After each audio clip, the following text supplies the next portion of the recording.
ঝালকাঠি 2 আসন থেকে নির্বাচিত মাননীয় সদস্য ইসরাত সুলতানা ইলেন ভুট্টু।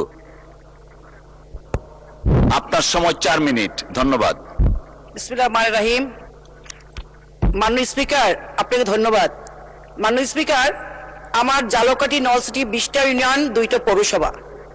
মাননীয় স্পিকার, দেখলে মায়া লাগে, না আছে উন্নয়ন, না আছে কিছু।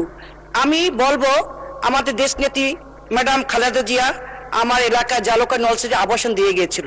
সে আবাসনে তো উন্নয়ন নাই, জরাজীর্ণ অবস্থায় এখন পড়ে আছে। মাননীয় স্পিকার, আপনার মাধ্যমে আমি আমাদের প্রধানমন্ত্রীকে বলবো, এই যে আবাসনগুলি সুন্দরভাবে যদি না করা হয় তাইলে ওই এলাকার বসবাসের অনুপযোগী।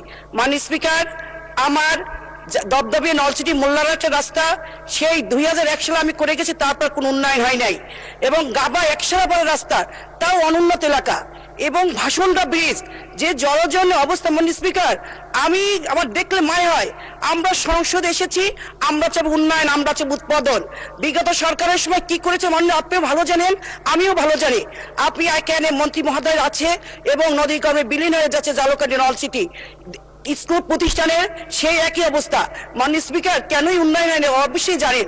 এইটা হলো মরুম জুলফিকার ভুট্টো এলাকা, এখন ইলেন ভুট্টো এলাকা। এই জন্য প্রতিহিংসার রাজনীতি করে মাননীয় স্পিকার কোনো রাস্তাঘাট কিছু হয়নি, অনুন্নত এলাকা। মাননীয় স্পিকার, আপনার মাধ্যমে আমাদের প্রধানমন্ত্রী, আমাদের সংসদ নেতা জনাব তারেক রহমানের আমি সুদৃষ্টি কামনা করছি এবং আমাদের এখানে মন্ত্রী মহোদয়ের আমি দৃষ্টি আকর্ষণ করে আমার এই এলাকার উন্নয়ন করা হোক। মাননীয় স্পিকার, আপনি ধন্যবাদ। আর আমাকে আমার জন্য দোয়া করবেন, আমার সোনার মানুষ ঝালকাঠি নলছিটির মধ্যে আপনি সুদৃষ্টি রাখবেন। সবাই ধন্যবাদ। মাননীয় স্পিকার, আসসালামু আলাইকুম। অসংখ্য ধন্যবাদ মাননীয় সদস্য।